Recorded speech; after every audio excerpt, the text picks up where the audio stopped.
आज का टॉपिक है रस। रति, हास, शोक, क्रोध तथा भय क्रमशः श्रृंगार, हास्य, करुण, रौद्र तथा भयानक रस के हैं स्थायी भाव। छल नामक संचारी भाव को प्रचारित किया। रीतकालीन कवि देव ने नाटक के संदर्भ में भरत मुनि के अनुसार रसों की संख्या है 8। भरत मुनि ने निर्वेद यानी वैराग्य रस को बाद में जोड़ा। शांत, करुण, भयानक तथा अद्भुत रसों में से भरत मुनि ने नाट्य प्रयोग में स्वीकार नहीं किया। शांत रस को रस निरूपण के प्रथम व्याख्याता हैं भरत मुनि। विशेष रूप से जो भावों को प्रकट करते हैं उन्हें कहते हैं विभाव। विभाव के भेद हैं उद्दीपन विभाव तथा आलम्बन विभाव। जो विषय, वस्तु या परिस्थिति स्थायी भावों को उद्दीप्त करे अर्थात तेजी प्रदान करे उसे कहते हैं उद्दीपन विभाव। भाव शांति, भाव संधि और भाव सबलता का संबंध भाव के जिस भेद से है वह है संचारी भाव। वाणी और अंगों के अभिनय द्वारा जो प्रकट हो वो है अनुभाव। रोमांच है सात्विक अनुभाव। रोमांच, कंप, विषाद तथा प्रलय में सात्विक अनुभाव नहीं है। विषाद यह मानसिक अनुभाव है। संचारी भावों की संख्या मानी जाती है 33। भयानक रस के संचारी भाव हैं त्रास, आवेग, दैन्य, शंका, अपस्मार। हिंदी काव्यशास्त्र में बौद्धिक रस की स्थापना करने वाले विद्वान हैं गणपति चंद्रगुप्त। वह रस जिसका संचारी भाव उग्रता, गर्व, हर्ष आदि है वीर। वह रस जिसका संचारी उद्दीपन विभाव, बादल की घटाएं, कोयल का बोलना, ऋतु, वसंत ऋतु आदि होते हैं श्रृंगार। रसराज कहा जाता है श्रृंगार रस को। विप्रलंभ श्रृंगार रस में वियोग की दशाएं मानी गई हैं 10। ज्यों ज्यों पटु झटकत हटत हंसत नवा नचावत नयन त्यों त्यों निपट उदारह फगुआ देत वनयन। इन पंक्तियों में अनुभाव है कायिक। चमक बीज बन गरज तरासा विरह काल कोई जीव गरासा। इन पंक्तियों के बारे में सही कथन है विरह का मानवीकरण, वियोग श्रृंगार का वर्णन, अवधि का प्रयोग हुआ है। तुलसी रघुवीर प्रिया श्रम जानी है बैठी विलंब लव कंटक काढ़े। जानकी नाह को नेह लखियो पुलकी तनवार विलोचन वाढ़े। मेरे तो गिरधर गोपाल दूसरो न कोय जाके सिर मोर मुकुट मेरो पतु सोय। अगला उदाहरण है निशिदिन बरसत नयन हमारे सदा रहत पावस ऋतु हम पर जबते श्याम सिधारे वियोग दशा। राम को रूप निहारत जानकी कंकन के निग की परछाएं। भक्ति रस के उदाहरण है पायो जी मैंने राम रतन धन पायो वस्तु अमोलक दी मेरे सतगुर कृपा कर अपनायो। अगला उदाहरण है मेरी भव बाधा हरो राधा नागर सोय जा तन की झाई परे श्याम हरित दुति होय। वात्सल्य रस के उदाहरण हैं सोहत या शोभित कर नवनीत लिए घुटुरुन चलत रेणुतन मंडित मुख दद लेप किए जसोदा हरि पालने झुलावे हलरावे दुलराय मलावे जो सोय कछु गावे। करुण रस के उदाहरण दुख की जीवन की कथा रही क्या कहूँ आज जो नहीं कही। उदाहरण अगला है अभी तो मुकुट बंधा था माथ कल हुए कल ही हल्दी के हाथ खुले भी न थे लाज के बोल खिले थे चुम्बन शून्य कपोल। हाय रुक गया यही संसार बना सिंदूर अनल अंगार वात हत लतिका व सुकुमार पड़ी है छिन्नाधार। अगला उदाहरण है मन की उत्पत्त वेदना मन ही मन में बहती थी चुप रहकर अंतर मन में कुछ मौन व्यथा कहती थी। दुर्गम पथ पर चलने का वो संबल छूट गया था। शांत रस के संदर्भ में सही उदाहरण है। समरस थे जड़ या चेतन, सुंदर साकार बना था। चेतनता एक विलसती आनंद अखंड घना था। प्रछन्न रोग है प्रकट भोग, संयोग मात्र भावी वियोग। हाल लाभ मोह में लीन लोग, भूले हैं अपना अपरिणाम। ओ क्षण भंगुर भव राम राम। एक और अजगर हैं लखी, एक और मृगराय। विकट बटोही बीच ही परियो मूर्छा खाए। उपर्युक्त पंक्तियों में रस है भयानक रस। रौद्र रस के उदाहरण। श्री कृष्ण के सुन वचन, अर्जुन क्रोध से जलने लगे।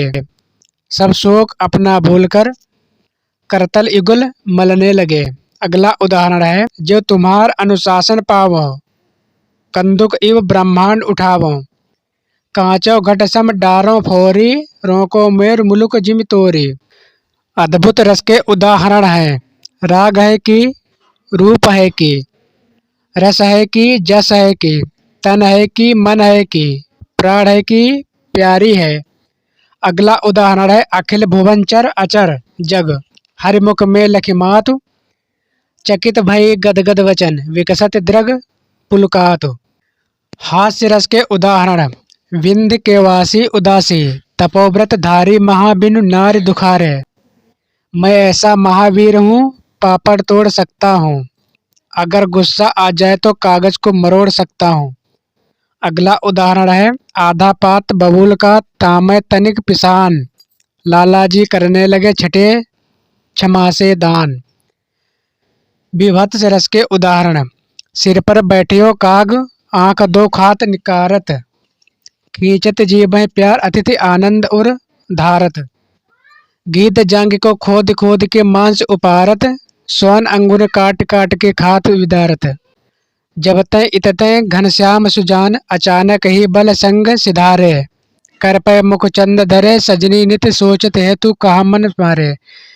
इन पंक्तियों में संचारी भाव है स्मृति। अगला टॉपिक है छंद। छंद शास्त्र के प्रणेता आचार्य माने जाते हैं पिंगल। काव्य प्रकाश, रसिक प्रिया, छंद प्रभाकर तथा छंद सूत्र में से छंद शास्त्र की प्रथम पुस्तक है छंद सूत्र। अपभ्रंश भाषा का प्रसिद्ध छंद है दोहा। कड़वक यानी दोहा प्लस चौपाई भी। छंद में प्रायः चरण होते हैं 4। मात्रा की दृष्टि से दोहा के ठीक विपरीत छंद है सोरठा। वह अर्धसम मात्रिक छंद, जिसके विषम पदों में 11-11 तथा सम पदों में 13-13 मात्राएं होती हैं, कहलाता है सोरठा। जो सुमिरत सिद्ध होय, गण नायक कविवर बदन। करव अनुग्रह सोय, बुद्धराज शुभ गुनु सदन। उपर्युक्त पंक्तियां उदाहरण हैं सोरठा छंद की। वह छंद जिसमें 4 से अधिक चरण होते हैं छप्पय। छप्पय छंद का निर्माण होता है रोला तथा उल्लाला छंद से। छप्पय में होते हैं प्रथम 4 चरण रोला के और अंतिम 2 चरण उल्लाला छंद के। सरसी छंद में होता है 27 मात्राएं, 16-11 पर यति, अंत में गुरु लघु। दोहा तथा रोला के मेल से बनता है कुंडलिया छंद। वह छंद जिसमें प्रथम व अंतिम शब्द समान होते हैं उसे कहते हैं कुंडलिया। कुंडलिया छंद है मात्रिक विषम छंद। सवैया छंद के उदाहरण। या लकुटी अरु कामरी, या लकुटी अरु कामरिया पुर राज त्यों, पुर को तज डारो।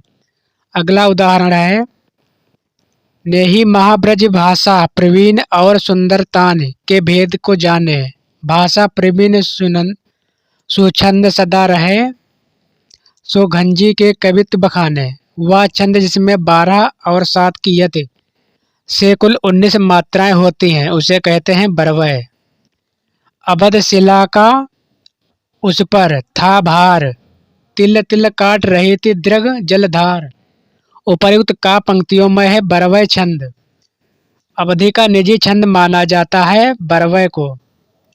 बरवय छंद है अर्ध सममात्रिक छंद। चौपाई छंद के बारे में सही तथ्य है। इसके प्रत्येक चरण में 16 मात्राएं होती हैं। अंत में जगड़ और तगड़ नहीं होता है। अगला उदाहरण है रामदूत अतुलित बलधामा। अगला है रघुकुल रीत सदा चली आई, प्राण जाए पर बचन न जाए। अगला उदाहरण है मंगल भवन अमंगल हारी, द्रभो सो दशरथ अजिर बिहारी। सूर्यकांत त्रिपाठी निराला के अनुसार मुक्त छंद जिस बुनियाद पर सफल हो सकता है वह है कवित्व छंद। रामचरितमानस नामक प्रबंध काव्य या महाकाव्य की रचना शैली है दोहा चौपाई छंदबद्ध कड़वकबद्ध। द्रुत विलंबित छंद का लक्षण है इसके प्रत्येक चरण में एक नगड़, दो भगड़, एक रगड़ के क्रम में 12 वर्ण होते हैं। दिवस का अवसान समीप था, गगन था कुछ लोहित हो चला, इसका पंक्ति में है द्रुत विलंबित छंद। मैं राज्य की चाह नहीं करूंगा, है जो तुम्हें इष्ट वही करूंगा। संतान जो सत्यवती जनेगी, राज अधिकारी वही बनेगी। इन पंक्तियों में है इंद्र वज्रा छंद। करते अभिषेक पयोध हैं, बलिहारी इस वेश की, हे मातृभूमि तू सत्य है, सगुण मूर्ति सर्वेश की। इन पंक्तियों में है उल्लाला छंद। हम जो कुछ देख रहे हैं सुंदर है सत्य नहीं है, यह दृश्य जगत भाषित है, बिन कर्म शिवत्व नहीं है। इन पंक्तियों में हर गीत का छंद। मंगल करण कलिमल हरण, तुलसी कथा रघुनाथ की। इन पंक्तियों में हर गीत का छंद। अरात सैन्य सिंधु में, सुबाण वाग्नि से जलो, प्रवीर हो जई बनो, बढ़े चलो बढ़े चलो। इन पंक्तियों में गढ़ है जगड़ रगड़ जगड़ रगड़ जगड़ गुरु। दोहा छंद के उदाहरण हैं रहीमन पानी राखिए, बिन पानी सब सोन। अगला है निज भाषा उन्नत है, सब उन्नत को मूल। अगला उदाहरण है रहीमन चुप है बैठिए, देख दिनन को फेर। वह सब मात्रिक छंद जिसके प्रत्येक चरण में 24-24 मात्राएं होती हैं तथा प्रत्येक चरण में 11वीं व 13वीं मात्रा पर यति होती है, उसे कहते हैं रोला छंद। परीक्षा उपयोगी महत्वपूर्ण तथ्य। सब मात्रिक छंद है रोला, चौपाई, हर गीत का इत्यादि। विषम मात्रिक छंद है कुंडलिया, छप्पय इत्यादि। अर्ध सम मात्रिक छंद है बरवय, सोरठा, दोहा, उल्लाला इत्यादि। वर्णिक छंद है कवित्व, मालिनी, वंशस्थ, इंद्रवज्रा, शालिनी, उपेंद्र वज्रा, मंदकांतरा, द्रुत विलंबित इत्यादि। 24 मात्राओं वाले छंद हैं रोला, दोहा, सोरठा तथा रूपमाला। 16 मात्राओं वाले छंद हैं चौपाई, अरिल, श्रृंगार छंद। 28 मात्राओं वाले छंद हैं हरगीत का, उल्लाला। 19 मात्राओं वाले छंद हैं बरवय, पीयूष वर्धक।